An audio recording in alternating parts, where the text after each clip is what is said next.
Welcome back to another episode of Capturing the Intangibles. We decided to take a right turn to a fun topic around top technologies we can't live without. Software, hardware, gadgets, all is fair game. It was fun for us, and maybe it gets you thinking about your best tech reviews. Enjoy. All right, guys, welcome back into another episode of Capturing the Intangibles. We brought Brad back this time. We've got a really fun topic. We thought we'd go off course a little bit, maybe do something a little abstract or fun, or I don't know how abstract it is, but we thought we'd do something along the lines of, let's call it favorite technology or technology you can't live without. And we thought we'd each go through and say what's something that we really enjoy, something we have to have in our work lives, or something that we have to have in our personal lives, whatever, right? And just go through them, critique them, question those, and maybe even see if that showcases a little bit of personality traits. I don't know. It might be interesting. But it can be anything. Software, hardware, does not matter. Anything technology related, let's get into it. So why don't I kick things off? And I'm going to be really vanilla with this one, but the first thing I absolutely cannot live without is my AirPods. And I'm saying that wearing Bose headsets, which is weird, right? But for the purposes of this podcast, these tend to work a little bit better, and that's okay. But Apple AirPods simply cannot live without, and it's for a couple different reasons. One, they fit my ear, and no matter what I've tried with any of the Bose ones, I don't know if you guys have had any sort of similar or different experience, nothing will stay in, or it feels like they're dragging down my ears. And I already have big ears, so I don't need any more help of gravity pulling those down. So that's number one. Number two, I really like the noise canceling for airplane rides, which we're all, usually on airplanes all the time. So I just find the comfort factor of those really convenient. And lastly, I like to exercise. I like to go play golf, and I'll go walk 9 holes, right? And just everything about it, the feel, it just feels like nothing's there. I did struggle with the noise canceling just at first, but I think that's because of just me. It makes me, for some reason, the pressure of the noise canceling makes me feel nauseous. I don't know if that happens to other people or I'm just really weird. Oh, yeah. No, it feels like when the plane pressurizes, right? When you first get into the plane, it's the same kind of Oh, feeling. yeah. Absolutely. It took me weeks to get used to it, to where I was actually using the older model before they introduced the noise canceling stuff. But for some reason, it's the size, it's the fit. That's probably the biggest thing for me on why I can't. I mean, I use them all the time. Mike has to put up with me on 5 different calls per day, and usually I'm on a walk because I can't sit in this office. You guys were talking about how I clearly get no sunlight in here, so I have to have ways of getting around and still performing my work and in and out of meetings. So yeah, Apple AirPods. What are your guys' thoughts? It reminds you of a time before children too, huh? Yeah. Noise canceling. Yeah. Absolutely. Yeah, very original. They come in handy for that.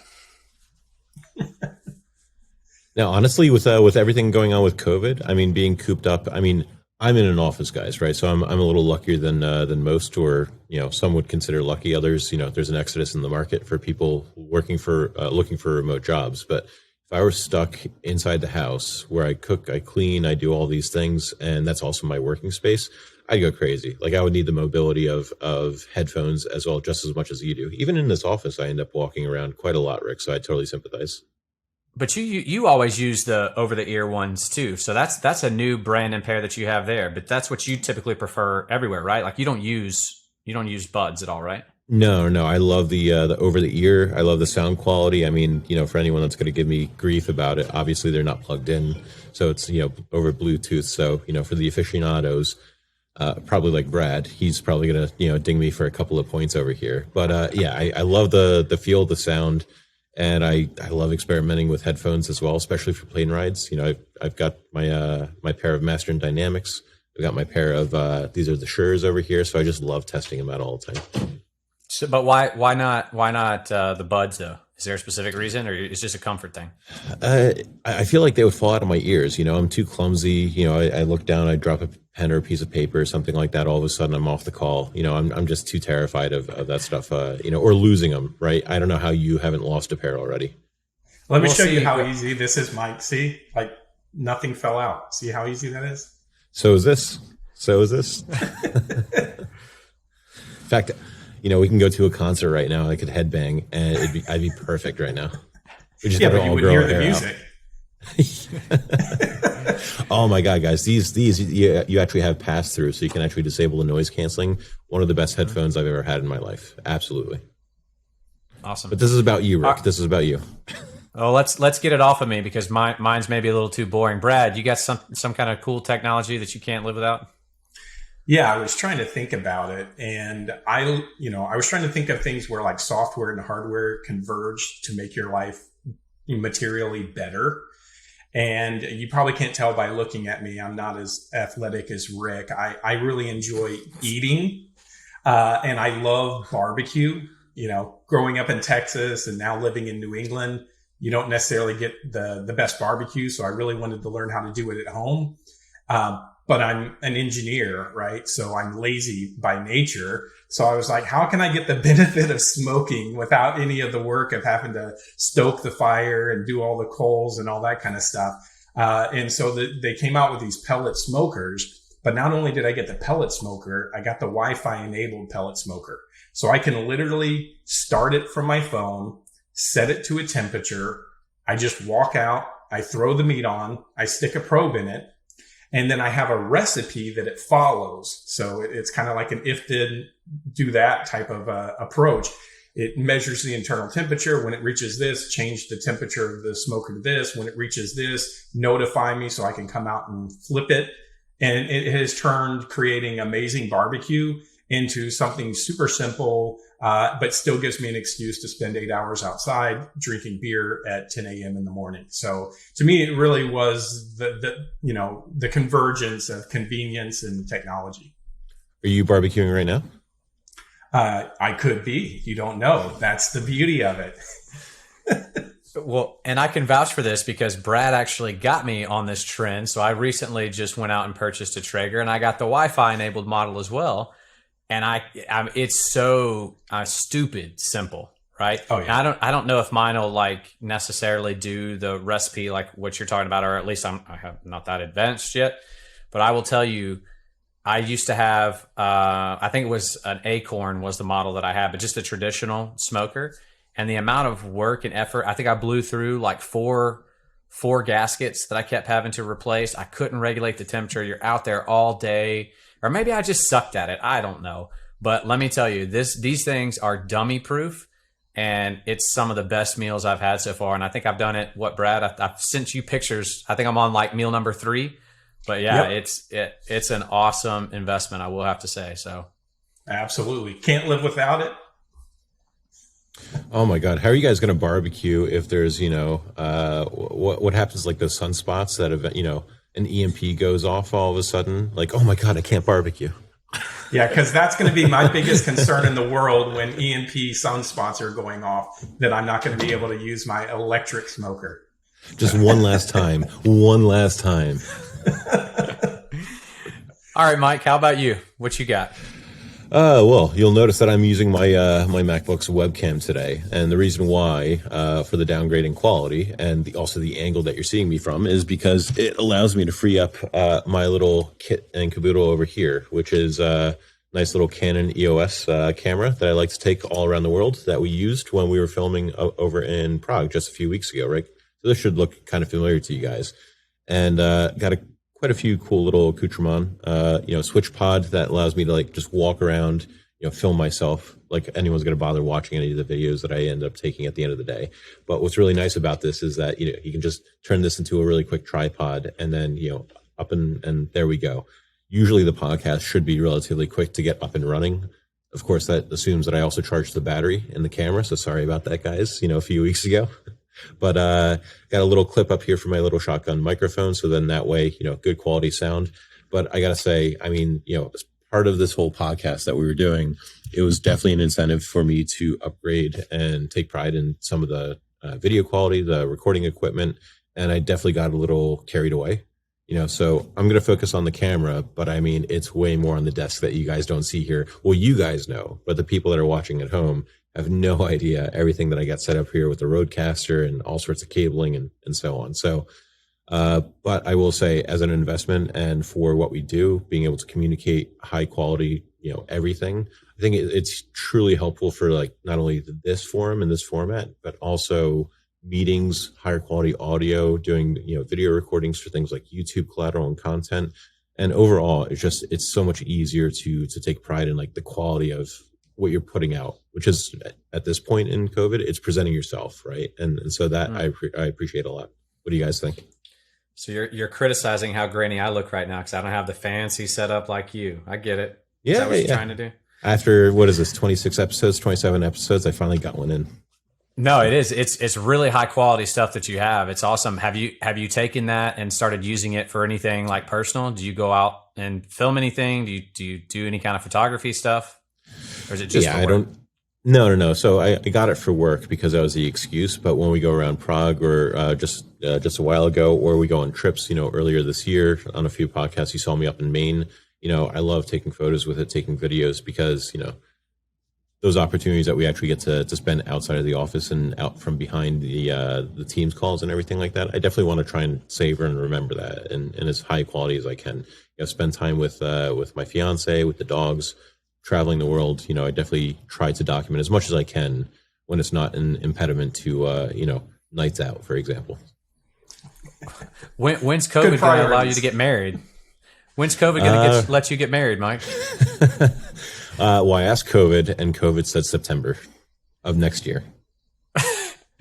We'll see, but COVID might change your mind again. So, you know what? Anyways. I mean, you see what's happening in Netherlands. People are kind of shutting down again. So, getting a little nervous. But September of next year, I'm a little optimistic that everything will finally take place.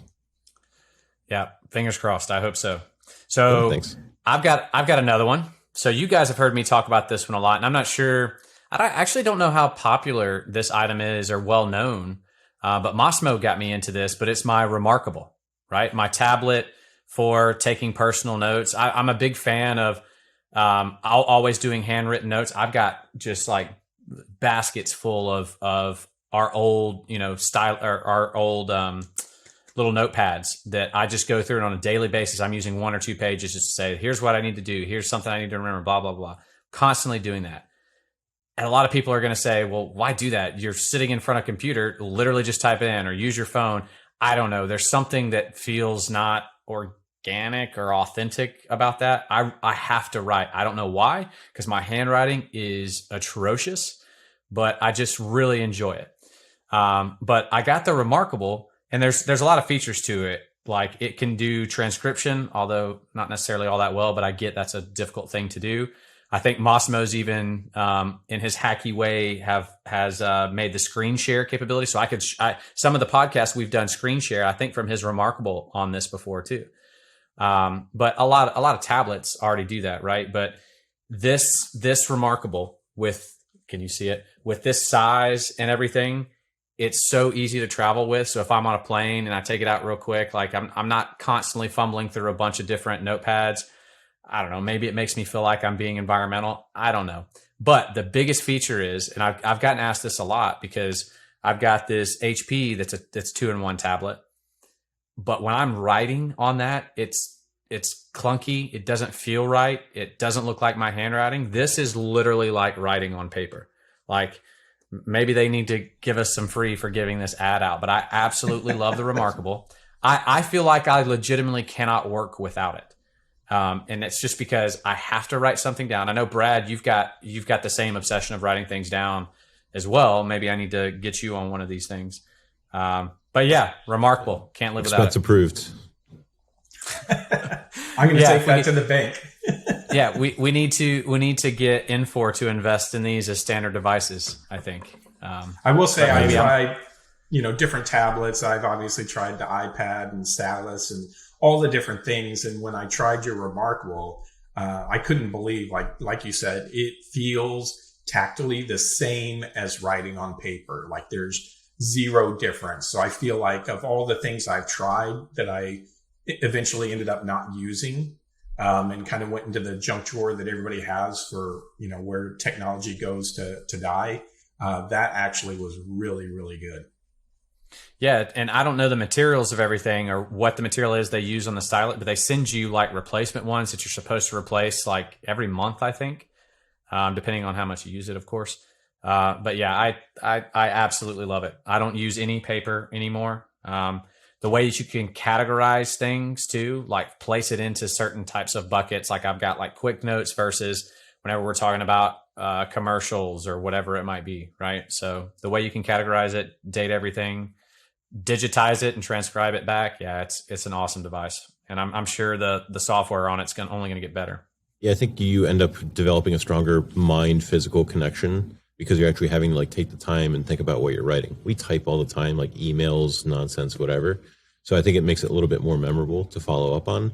Yeah. But my biggest fear is it's such a cool gadget. Did you find it difficult to actually fully like invest and like really get into using it productively, or it just becomes another tech toy and you kind of had to work and guard yourself against that, and eventually you got that value? Did you have any struggle there? I did struggle at first in using it and investing the time of understanding how do I make myself so productive on it, because I had my notepad. What's wrong with that? But I will say it's been so easy to understand how you can create these different layers and templates and all these different things that it's been super easy to use. The biggest thing was I'm cheap. So it took me a while to just decide, hey, I can really pay for this. So Brad, how about you? What else you got? So in the vein of, kind of going paperless and changing the way your work is actually done, I love my Uplift Desk, right? So my desk that goes from standing to sitting, because, when you're sitting at the computer 12 hours a day, being able to stand up, do conference calls, walk around, sit down when you really need to be, ultra focused and productive is huge. But what's really cool about it, and you can't see it here, is the entire surface is a whiteboard. So I don't have a separate place where I do notes. I don't have sticky notes everywhere. I literally write it on top of my desk, and then I wipe it off at the end of the day when things are done. So my desk has become my place of, keeping track of all my action items and to-dos and things like that. The only downside to this approach that I will say is once the world opened back up and we started traveling again, and I went to an in-person meeting and I was like, let me pull up my notes. And I went, oh, they're on my desk at home, like literally on my desk at home. So now I had to learn to start taking a picture of my desk before I travel so that I have my notes when I get there.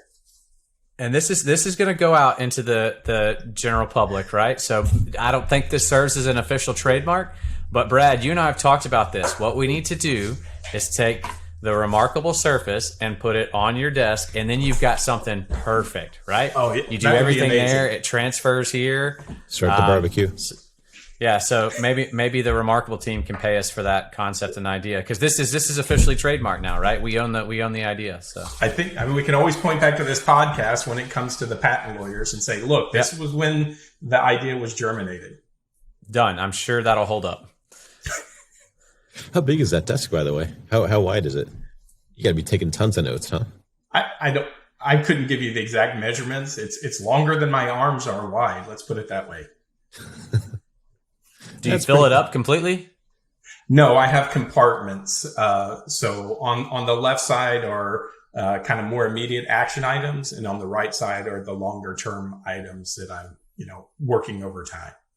What would be interesting if that whole experience blends into what like generally computers become someday. You've watched like the sci-fi stuff or technology shows where they're throwing stuff up, right? Like it's kind of like that's the evolution of everything that we're doing in our interactions in our personal space. So it's really cool. You ever drink coffee or a beer at the desk, or is that too risky? No, it's right here, right? No and accents? the beauty is it just wipes right off, just along with the notes. He's too scared to take the lid off, though, Mike. So that's right. I have a sippy cup. I'm okay with that. Yeah, but Rick, actually, a few years ago, Microsoft came out with this was before they started calling all their tablets and 2-in-1 Surfaces. But they had this huge desk, the Surface Desk or something like that was completely interactive and immersive. And I think they were positioning it for like retail. So like if you're checking out, a new shirt or something like that, and you put it on the desk, it would actually detect it and automatically like develop all the POS software and check you out and ring you out and everything like that. Really, really cool proof of concept and some videos out there. But, one day it'll happen. Yeah. And Brad, the Uplift Desk, I've been wanting one of those for a while. I don't know if I would. I've never been a standing while I work person, so I think it would be weird. Maybe I'd get too fidgety. I don't know, but Knowing you, you'd put a treadmill under it so that you could be at the treadmill standing and working. no, I couldn't. I wouldn't be able to focus. Yeah, but think you'd be able to sleep in until after 4:30 if you could just do your treadmill while you're working. And Think of all the time saving, or at least increased sleep. it's an efficiency play. Okay. You already got the Traeger. Come on. Yeah, At all. I can't have everything. All right, Mike, how about you? I mean, guys, it's sort of a boring one, and you're not going to be inspired by this one. And I don't know how much you guys get value out of this, but for me, my iPad, not for any productive use, but just because it allows me to decouple with what's going on. It's like my iPad is totally just a media consumption device. No email on there, nothing. Like, so that is when I need to like take my mind off of something. I pull up Netflix, I pull up Hulu, I pull up YouTube, like watch, Science Channel or documentaries, especially when I like need to put my mind to sleep. So that's a huge, huge help for me, especially like we've got meetings all day. Our minds are racing, and it helps to give myself a little bit of a distraction wherever I go. Like when we were traveling over to Prague and Poland and everything like that, it is the number one device. I could leave everything else at home, my phone, my MacBook. If I needed to, I could do all my work there. But, just to kind of help me disconnect from the reality of what happened that day, my iPad, I think, gets amongst the most usage in my personal life. I love how you reference a connected device as your way of disconnecting. I know.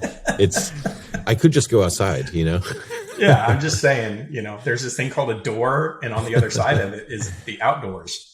But this goes back, look at us. We're really tying in the earlier devices, but to Rick's earlier point, these devices that we're wearing on our head allow us to take calls wherever we're going. Half the time when I'm walking the dogs, I'm looking at emails, I'm on phone calls, Rick's harassing me with something, so I'm walking the dogs. I'm enjoying it. I love living in the city. I love walking around like City Hall in downtown Philly, in Center City. And it's a great place to be, and it feels really, really immersive, but you're also preoccupied with so many other things pulling for your attention. And so, yeah, I mean, that is an opportunity. Like, I love walking around just with the dogs and everything like that, and I love and savor those moments. But, if I really need to kind of really, truly disconnect from everything and give my brain something else to focus on, it's definitely my iPad. Do you turn off like the notifications and stuff on it? Yeah. Because that's the one thing, like, you're an Apple Watch user too. Like, I use this thing all the time, and I was just kind of making a parallel thought about, I mean, this thing's dinging all day long to the point to where I have to like turn it off, right? And it's coming from, WhatsApp, Signal, whatever, right? And I was just thinking, well, if I brought my iPad up right now, I could use it but I'm constantly going to see notifications. I'd have to turn all that off. So I was just curious, if you do that, do you truly disconnect, or? Oh yeah, truly disconnect. There's no email on there. I haven't put Outlook on there. That thing is really just for maybe some light browsing, and then just like, media machine, right? And it's just the convenience factor is enormous. I mean, I hate that I spend so much money on an iPad and that's all it does. But at the end of the day, it's a nice excuse to separate, from the rest of the day. Awesome. All right, I got one more. Maybe we'll do a little rapid fire here. But my last one. Portable satellite dish. It's football season, y'all. And Mike, you were asking me earlier, you got a portable satellite dish? Of course I've got. I mean, like I'm an SEC football fan. I tailgate every weekend, and it absolutely, especially if we've got a night game, it's got to come with the TV because there's other games on. Your Nittany Lions are playing Auburn this week, I think, right? Yep. So I gotta watch that game. But I will tell you. So here's my experience with a portable satellite dish, and specifically, I've got that Dish Playmaker. If you guys are familiar with it, small, light device it's just the one bubble, right? And it auto adjusts. So I set it out, plug in. I've got a really small, quiet generator, one of those Honda ones. I plug everything in, right? It will auto adjust, and boom, I'm off and going. I can set up everything in less than 5 minutes, right? I used to have a full satellite setup. I'm talking like full size dish, full size stand. Used to have to adjust it myself, and this is not with like the little adjustment tools that like DirecTV comes out to the house and says, no. I'm like barely moving the dish, right, to try to get it perfect, to try to get 100s on all these different satellite signals. It used to take me over an hour at least to get it set up. And in southern heat, that means I needed a change of clothes just by the time I could turn on the TV. But now let me tell you, this portable satellite dish has saved my life when it comes to that. And it's so simple. It works so well, and it's cheap too. So, and Have the you service considered is following cheap, tennis? So. No. It's a whole hell of a lot easier to watch. Anyway, but hey, look, we've got a home game against UAB this weekend, and I'm going to be out there bright and early. And if the kids come, hey, we'll throw on some cartoons to keep them preoccupied at the time. But it is so easy, y'all. Like, it's just, I don't know. It's football season. Had to throw something in there tech related for tailgating, but I absolutely love it. Yes. Brad, how about you? What's your last gadget or software? Yeah, so I was kind of going back and forth on this one, but I decided to kind of pivot back to my theme of food because when I'm not eating barbecue, the other thing that I am eating is steak. And when it comes to getting steakhouse quality steak at home, the must-have gadget is a sous vide. Throw that steak in there, give it a couple hours in the sous vide machine, and then throw it on a 700 to 800 degree grill for just a couple of minutes with salt and pepper. And it's as good as anything that you're going to get when you go out to eat for, a fourth of the price. And the beauty of the sous vide machine is, of course, mine is Wi-Fi enabled. So I can just turn it on, get it running, and then it notifies me remotely when my meat has reached the appropriate temperature. So again, I've taken a very long process and stripped it down to the quickest, fastest way to get the best possible outcome with the least amount of effort. It's the Connected Kitchen starring Bradley Stillwell. Yeah, and exactly. I'll tell you how important this is. A couple of guys that I'm friends with, we went on a guy's trip down to Florida, back in the winter. And I brought meat in a Ziploc bag in a sous vide machine in my carry-on luggage. So try explaining to TSA when they have you pull this thing out, what it is that you're transporting. And then after they realize it's not dangerous, now he's like really interested, like, now how does this work? And what's your recipe and how do you do it? So I spent a lengthy amount of time at TSA explaining the benefits of sous vide. You're that guy. You're that guy. All the way up in front while I'm waiting in the back of the line. Like, absolutely. Put your sous vide machine away. It's funny. One thing I'm realizing about our relationship here, Brad, is there's a lot of give from you when I'm not giving back, because I'm realizing that, you've also been trying to convince me that I need this sous vide for my cooking experience to get better at. But I'm trying to help you upskill your grilling game, man. Well, I've got nothing to upskill your guy. I mean, you got AirPods. Well, maybe I can get you on the Remarkable. We'll see. Mike, how about you? What's your last fancy gadget?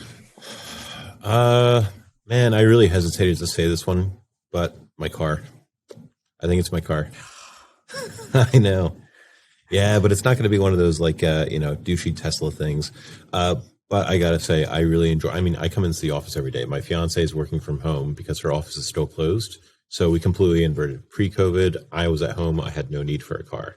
And I'd be happy with that one.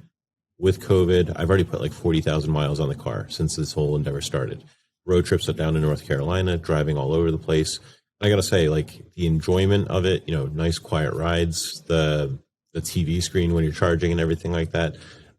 It is, as far as gadgets go, I've joined calls where I'm watching presentations that you're doing, Rick, while I'm charging the car directly from the browser on the car. So I got to say, overall, I know, it's the complete absolute mesh of hardware and software, but, it has brought a lot of, enjoyment and convenience to my life. And not to mention it goes 0 to 60 how fast? I think like 3 seconds. Yeah. You showed it to me one time at 5 a.m. in the morning when no one was around. We were, yes. Oh yes, it was nice. And by the way, everyone, he is talking about his Tesla. But have you ever? I feel like we tried this once. Haven't you demoed on that main screen one time? I've joined meetings for sure. I don't think I've demoed, but you know what? After this call, I'm going to go out to the car right now and check our new Data Fabric application and see if it renders. Can you imagine for Inforum this year? Let's say, look, our software's so easy, you can use it from your Tesla. Yeah, it runs on a car. Yeah. There you go. Oh, you have no idea. I'm going out right after this to load up the application and see how far I get. But oh my God, that's going all you're over gonna be social. You're gonna be playing around with the data ledger and just geeking out over that. Absolutely. All right, guys. So sorry, guys. It's out of the way. This was a fun podcast. I don't know if it was for you guys. It was definitely for me. We're gonna do a couple of these abstract things every once in a while just to keep it light. Maybe next time we'll do something a little bit more focused on, say, the software side, but hey, look, it's just nice to think about something else for a change. I know that we've got an Apple event coming up here soon, I think. I think our producer Josh was telling us about it, so maybe we've got some new gadgets. I know Mossmo just got a PS5 that he's probably playing right now. Nice. Either that or eating dinner. Yeah, so he must be having a crisis that it's not made by Apple, by the way. Yeah, that's true. All right, guys, but I appreciate it. Hope all is well, and we'll see you next time. All right. See you guys. This is a fun one.